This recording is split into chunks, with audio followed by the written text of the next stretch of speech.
Hey guys, it's Courtney and welcome back. Today I am going to be creating a card using the Warm Wishes stamp set by Honeybee Stamps. And this is for the Buzzworthy challenge that they have this time around. It's going to be rainbows, so I'm going to incorporate a rainbow here. I cut a piece of Eclipse masking paper off to the side here, and I'm going to be taking my little fox image, and I'll be stamping this with Simon Says Stamp Intense Black ink, both on the Eclipse masking paper as well as my cardstock. I'll go ahead and fussy cut my mask for my card panel. Now I had ink on my finger here, so I had a big smudge on the top left-hand corner, one that I wasn't going to be able to take up. So I ended up having to get a different card panel and restamp my image on that. And for my mask, I'm going to be using those same Fiskars scissors that I used in the last video. And when cutting a mask, it's a little bit different because you want to cut right on that black line, even kind of inside of it more than the outside of it. And I'm kind of keeping my scissors straight in my right hand and turning the paper with my left hand. This is a pretty easy image to cut out. There's not too many intricate areas here. His little fur that's kind of sticking out, I kind of just ignored that because I could fix that with my Copics if there was any kind of ink or Copic that kind of bled through there. So I went ahead and masked out my little image there, and I'm using 1-inch Post-it note tape here and my grid mat to just mask out the top part of my card. I'm just going to be doing some quick and easy ink blending here on the bottom part using Mowed Lawn and Twisted Citron Distress ink. This will just be my grass, going over the entire area with my Twisted Citron, and then just adding a little bit of that Mowed Lawn to the top just to get a little bit of variation of the color, and then blending that back out with my Twisted Citron. Now for the top part of my card panel here, I'm going to take some more of that Post-it note tape, and I'm just basically placing it at a diagonal. There's really no, I'm not trying to line anything up here. This is going to be my rainbow, so I want to mask that out. I also masked out that grassy area that we did that ink blending on. Next, I'll move on to Salty Ocean, Mermaid Lagoon, and Blueprint Sketch. So I'm covering the entire area here with my latest color, which is the Salty Ocean. Then I will go in with my darkest color, which is the Blueprint Sketch, right on the top. Blend that out with my Mermaid Lagoon, and then go back in with my Salty Ocean. My little mask for his little ear is coming up. So I don't usually use Eclipse masking paper when I'm doing ink blending, but I'm totally out of my Simon Says Stamp, which is my favorite masking paper. So I'm just kind of making do with what I have right now. So once I was happy with the coverage that I got with my Distress ink, I went ahead and removed all of my masks. And there is a little rainbow in this stamp set. There's a ton of things that you can add to his little sweater. So I'm going to add the little rainbow right to the center of his sweater with that same Intense Black ink, and we'll move on to the Copic coloring. For my little fox here, I'm starting off with what was going to be my lightest color and mapping out my darkest areas. I typically try to keep a light source usually to the right side, but we're going to keep it simple. We're going to do a center light source here. So I ended up adding the shading to both sides of his little face there. Next, we'll move on to the darkest color, which is the E09. I'm basically just tracing the outer part of his little face and then just doing small little flicks to flick that out just a little bit. I want there to be a little bit of dimension within the image itself to kind of mimic fur. Then the other darkest areas will be where his little hands are tucked behind him and where his tail is coming behind his foot there, and on the inner part of both of his little feet.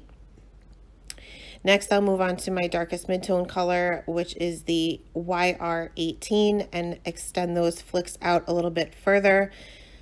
I'm basically doing the same motion as I would with hair, trying to get that dimension and that texture, I guess you would say, within his fur.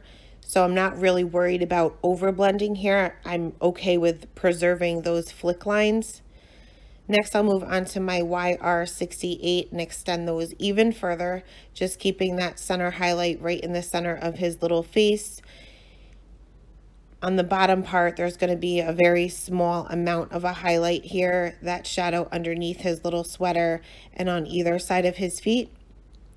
Now, my lightest color was going to be that Y35, and when I started adding that, I just realized that it was a little bit too yellow, so I switched that out for the Y38, and that blended out a lot better than the Y35. I just filled in the remaining area, again, not over blending, making sure I kind of preserve that texture that I had created with my flick marks.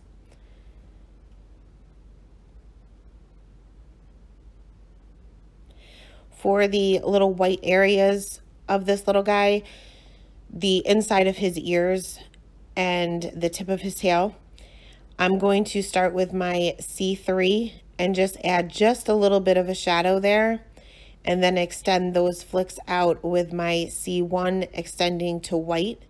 So I am leaving some white space there. I'm going to also use my cool gray markers for part of his sweater here, and again, a center highlight. This will be the section of where this little rainbow is, as well as his little turtleneck here. So I'm just putting a line of my C5, extending that out with some flicks with my C3, and then extending that out even further with my C1. Again, I am leaving some white, especially on the larger areas, like where his little turtleneck is and where the center of where his belly would be, I guess you'd say.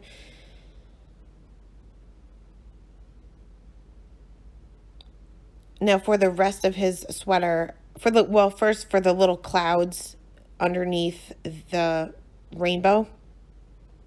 Actually, I lied. I took a C7 and colored in his nose. Next, we'll move on to those little clouds. I used my BG11, and I'll also use my BG markers for the rest of his sweater.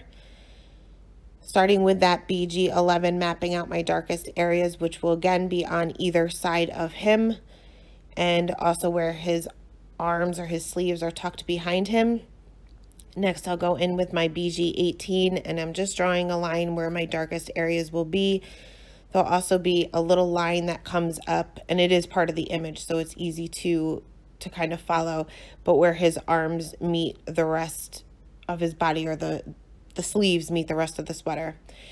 Extending those flicks out a little bit with the BG15, then with the BG13, and then back in with my BG11 to fill in the rest of that area.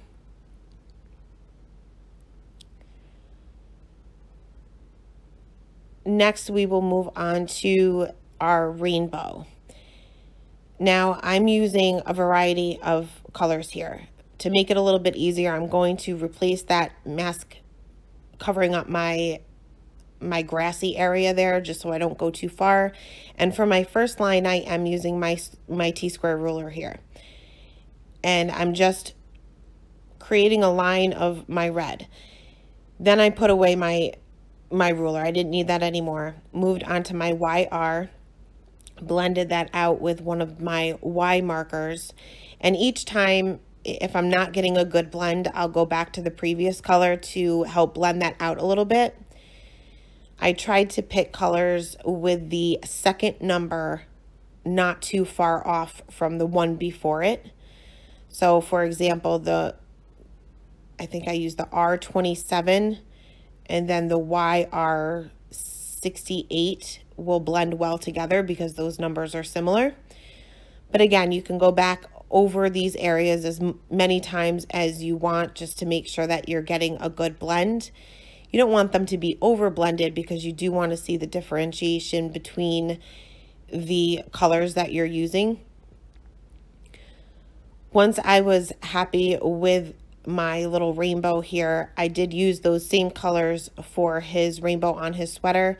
Now there's not enough lines to use all of the colors, so I skipped the orange or the YR and went from the red right to the yellow, and I also skipped the blue.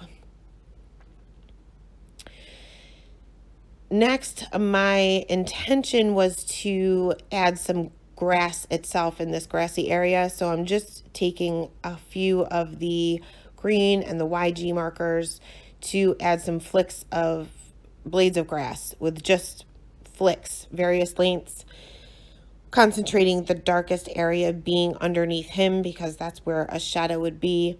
Less flicks in the back, more flicks towards the front of the panel, just because that would be where you would see more detail.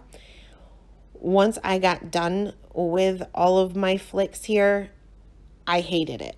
So I ended up going over the entire grassy area again, but not with my Distress inks. I used a couple of my Copic markers that matched the mowed lawn and the Twisted Citron the best. So I'm just going over, starting with the back, going directly over that Distress ink, directly over those flicks that were supposedly going to be blades of grass. You can still see them, but they are very faint, and I liked that look a lot better. It gave it some texture, but it wasn't too much. So I blended that out with my lightest color here. And depending on the amount of Distress ink that you have down on your paper, you will have to change up your colors. So just pick whatever one works best or matches best. I took my white gel pen just to add his eyes back in. And I am taking my sentiment here, sending hugs. And I will be stamping that with my VersaFine Onyx Black ink, just in the over the grassy area, because again, I wanted to cover up as many of those flicks that I had created for that grass. I added a little bit of sparkle to the rainbow on his sweater, and also a whole lot of sparkle to the rainbow itself that we had kind of freehanded there. I went over it a couple of times, making sure that I'm not skipping any areas. I did want this to be really, really sparkly. Once I looked at it, I wasn't happy with it. It was just too plain. So I ended up taking a fancy frame die. This is the largest die from Craft and Desert Divas. And I will be die cutting my panel out from that. And I also took a white piece of the Nina Solar White, and I'm cutting the largest stitched rectangle from Simon Says Stamp with that.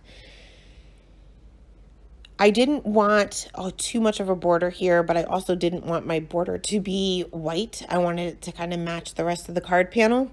So I'm going to lay my card panel that we colored here on top of this stitch rectangle. And I'm just taking my pencil here to kind of mark areas where my green ends and where my blue begins.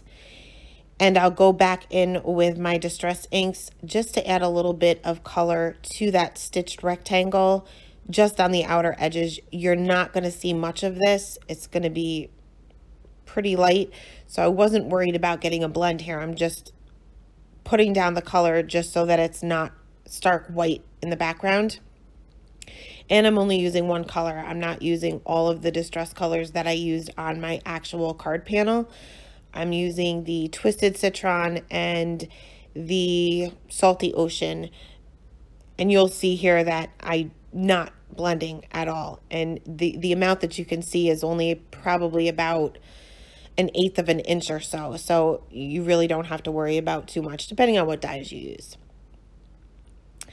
So once I was done with my ink blending on this panel, I went ahead and adhered that flat to a top folding A2 size note card.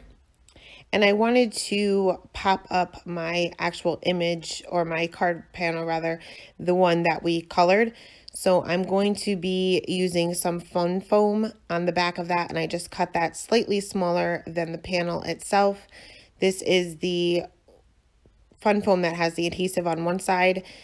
So I stuck that down to my card panel, and then I took some strong double-sided tape. This is, I believe it's Be Creative tape, but I may be wrong about that, but it's something very similar to that, and adhered that right on top of that stitch rectangle. And that is it for this one. Thanks a lot for stopping by, guys, and I hope you have a wonderful holiday weekend.